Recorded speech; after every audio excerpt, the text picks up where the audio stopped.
एक मजेदार कहानी। बरसात उस रात कुछ ज्यादा ही बेरहम थी। छपराल की पुरानी छत से पानी टपक टपक कर मिट्टी के फर्श पर गिर रहा था। हर बूंद के साथ जैसे घर की चुप्पी और गहरी होती जा रही थी। रवि कोने में बैठा था, घुटनों को सीने से लगाए, नजरें जमीन पर गड़ी हुईं। उसकी माँ शारदा देवी चूल्हे के पास बैठी थी, गीली लकड़ियां जलाने की कोशिश कर रही थी, मगर धुआं ज्यादा और आग कम थी। उनकी आंखें बार बार दरवाजे की तरफ उठ जाती थीं। अब तक नहीं आया, उन्होंने धीमी आवाज में कहा, शायद खुद से। रवि जानता था वो किसका इंतजार कर रही हैं। उसके पिता मोहनलाल। मोहनलाल कभी समय पर नहीं आते थे, मगर आज कुछ ज्यादा देर हो चुकी थी। बारिश, अंधेरा और कच्ची सड़क सब मिलकर डर पैदा कर रहे थे। रवि की उम्र सिर्फ 16 साल थी, मगर उसकी आंखों में उम्र से कहीं ज्यादा थकान थी। गरीबी की परछाई, ये घर हमेशा ऐसा ही था, कम रोशनी, ज्यादा चिंता। मोहनलाल पास के शहर में मजदूरी करते थे, कभी काम मिलता कभी नहीं। शारदा देवी दूसरों के घरों में बर्तन मांजती थी। रवि पढ़ना चाहता था, वो स्कूल में तेज था। मास्टर जी कहते थे अगर इसे सही मौका मिला तो ये बहुत आगे जाएगा। मगर मौके गरीबों के दरवाजे पर दस्तक नहीं देते। पिछले महीने फीस न भर पाने की वजह से रवि को स्कूल से निकाल दिया गया था। उस दिन उसने कुछ नहीं कहा था, बस चुपचाप अपनी किताबें समेट ली थी। माँ की आंखों में आंसू थे। पिता ने दीवार की तरफ देखकर कहा था, पढ़ाई पेट नहीं भरती। बरसात और इंतजार। दरवाजा अचानक जोर से खुला। मोहनलाल भीगे हुए अंदर आए, कपड़े कीचड़ से सने थे, आंखें लाल, चाल लड़खड़ाती हुई। शारदा देवी घबराकर खड़ी हो गईं। इतनी देर क्यों हो गई? मोहनलाल ने कोई जवाब नहीं दिया, बस चुपचाप जमीन पर बैठ गए। रवि ने पहली बार अपने पिता को इतना टूटा हुआ देखा। आज काम नहीं मिला? मोहनलाल की आवाज भारी थी। कमरे में सन्नाटा छा गया। शारदा देवी ने आंचल से आंसू पोंछे और चुपचाप रोटी सेंकने लगी। रवि जानता था आज सिर्फ एक रोटी 3 लोगों में बटेगी। खामोश दर्द। खाना खाते वक्त कोई नहीं बोला। रवि ने अपनी रोटी का आधा हिस्सा माँ की थाली में डाल दिया। शारदा देवी ने देखा, मगर कुछ कहा नहीं। पिता की थाली में हाथ नहीं डाला। वो जानते थे पिता का आत्मसम्मान अब भी जिंदा है। खाने के बाद मोहनलाल बाहर चले गए, बारिश में भीगते हुए, अकेले। रवि ने माँ से पूछा, बाबूजी ठीक तो है? न माँ ने जवाब नहीं दिया, बस आसमान की तरफ देखा। एक टूटा सपना। उस रात रवि सो नहीं पाया। उसने अपनी पुरानी किताब खोली, पहला पन्ना भीग चुका था। उसे याद आया वो डॉक्टर बनना चाहता था। सोचता था माँ के हाथों में दवा रखेगा, पिता को आराम देगा। मगर सपने भूखे पेट नहीं पलते। आंखों से आंसू गिर पड़े, बिना आवाज के। वो जानता था कल से उसे भी काम ढूंढना होगा। बचपन यही खत्म हो रहा था।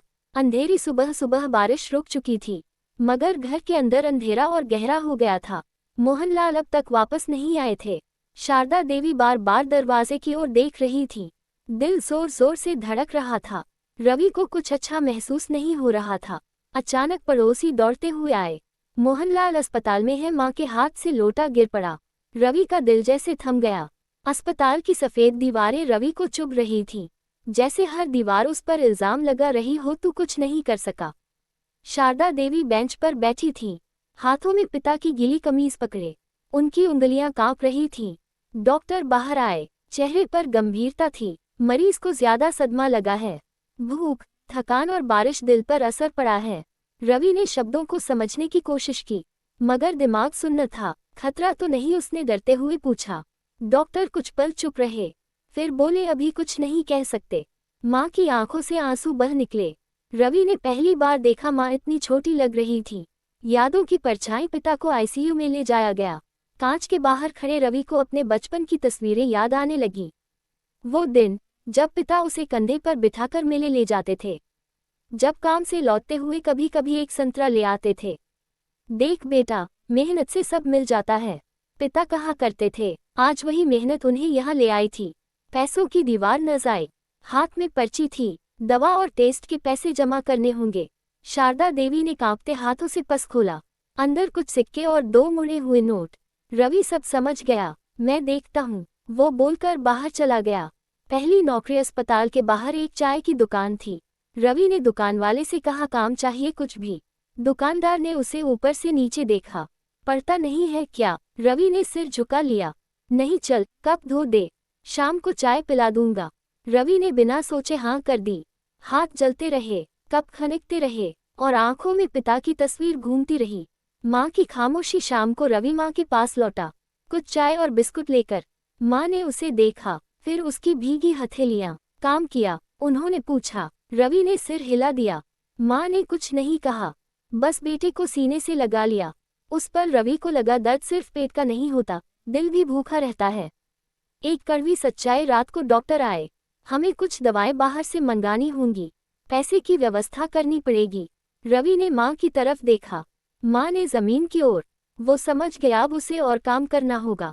बदलता रवि। अगले दिन से रवि सुबह अखबार बांटता, दोपहर को दुकान पर काम करता और शाम को अस्पताल जाता। नींद गायब हो गई थी, हंसी भूल चुका था, बस एक ही दुआ थी, पिता ठीक हो जाएं। अस्पताल की रात। एक रात अचानक मशीनें तेज आवाज करने लगीं। डॉक्टर दौड़े। रवि और माँ को बाहर कर दिया गया।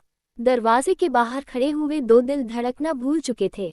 कुछ देर बाद डॉक्टर बाहर आए। उनके चेहरे पर जवाब लिखा था, टूटता आसमान। हम पूरी कोशिश की मगर शब्द पूरे नहीं हुए।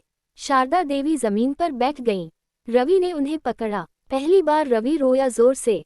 अस्पताल की सफ़ेद दीवारें अब लाल हो गई थी उसके दर्द से। दोस्तों, ये कहानी अच्छा लगा हो तो अपने दोस्तों को जरूर भेजें और लाइक और सब्सक्राइब करना ना भूलें। धन्यवाद।